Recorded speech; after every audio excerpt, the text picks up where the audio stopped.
வெள்ளிக்கிழமையிலும் Jehovah நிசிலா Associates பத்திரப்பதிவினுடைய வேலைகள் முடிந்து வாகனம் பழுதடைந்ததுனால இந்த செங்கல்பட்டில் இன்றைக்கு நீண்ட வருடங்களுக்கு பிறகு ஒரு பேருந்தில் பயணம் செய்து வேலை பிரயாணங்களை தொடர்ந்தேன். இந்த வேளையிலும் உண்டாகக்கூடிய ஆண்டவராகிய இயேசு கிறிஸ்துவனுடைய 947வது கர்த்தருடைய சத்தியத்தில் முந்தினவன் பேதுரு, 12 பேரில் முந்தினவன் பேதுரு என்ற ஒரு பிரசங்கத்தில் ஒரு காரியத்தில் முந்திக்கிறது என்பது ரொம்ப ரொம்ப முக்கியம்.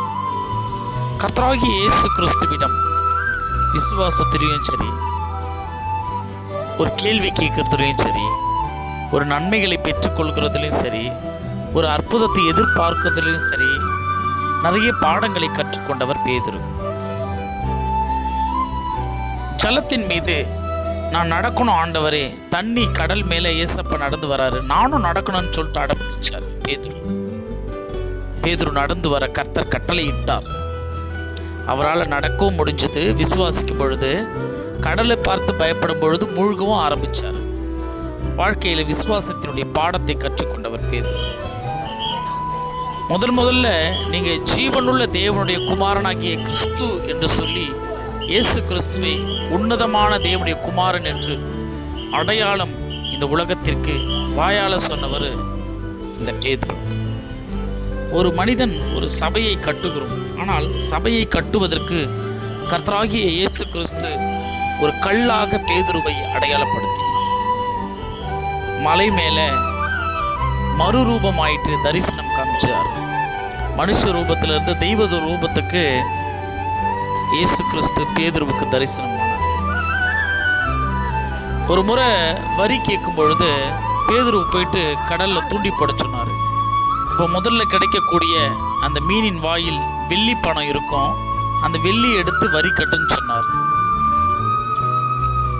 என்ன லாபம் எனக்கு நீங்கள் ஊழியம் செய்யறதுனால எனக்கு கிடைக்குன்னு சொல்லிட்டு பேதுரு கேட்கப்படும் பொழுது, இந்த உலகத்தில் நீ எனக்காக எதெல்லாம் எழுந்தியோ அதை 100 மடங்கும் பெற்றுக்கொள்வாய், பரலோகத்தையும் நான் உனக்கு கொடுப்பேன்னு சொன்னார்.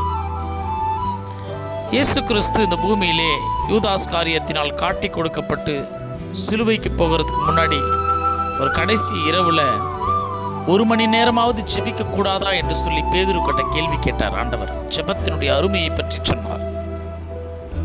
உன்னை பிசாசு சோதிக்கிறதுக்கு என்கிட்ட அனுமதி கேட்டான் புடமிடுவதற்கு என்று சொல்லி இயேசு கிறிஸ்து ஓப்பனாகவே பேதுரு கிட்ட சொன்னார். அப்போதான் அவர் 3 முறை மறுதளித்தார். இயேசு கிறிஸ்துவ கைது செய்யப்படும் பொழுது கைது செய்ய வந்தவங்களுடைய காதை வெட்டினார் பேதுரு கோபத்தில், ஜென்ம சுபாவம் மாறாத காரணத்தினால். 120 பேர்கள் முதலாக பரிசுத்தாவியை பெற்றுக்கொள்ளப்படும் பொழுது அந்த குழுவை பேதுரு தான் வழிநடத்தினார். எல்லாரையும் ஒரே இடத்துல உட்கார அமர வச்சு அந்த பரிசுத்தாவியை பெற்றுக்கொள்கிறதற்கு சபத்தில் உதவி செய்தார்.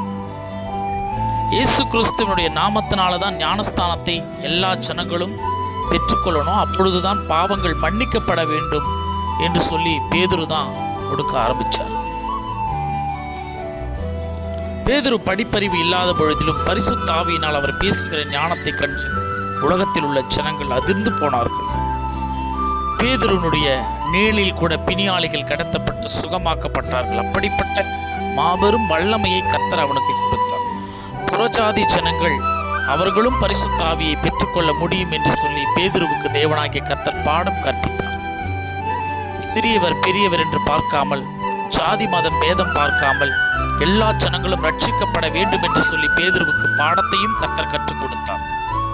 இப்படி பேதுருவை கர்த்தராகிய இயேசு கிறிஸ்து அதிகமாக நேசித்தார், அதிகமான ஞானங்களை கொடுத்தார், அதிகமான ஊழியங்களை கொடுத்தார், அதிகமான அற்புதங்களை பேதுருவின் மூலம் செய்தார், அதிகமான பிரசங்கங்களையும் கர்த்தர் பயன்படுத்தினார்.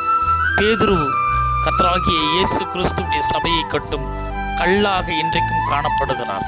அந்த பேதுரு கர்த்தராகிய இயேசு கிறிஸ்துவின் சீஷர். நாமளும் இயேசு கிறிஸ்துவின் சீடராக ஊழியம் செய்வோம். கர்த்தரால் ஆசீர்வதிக்கப்படும். அடுத்த தெய்வ செய்திகளோடு காட் சர்வன்ட் சகரியா.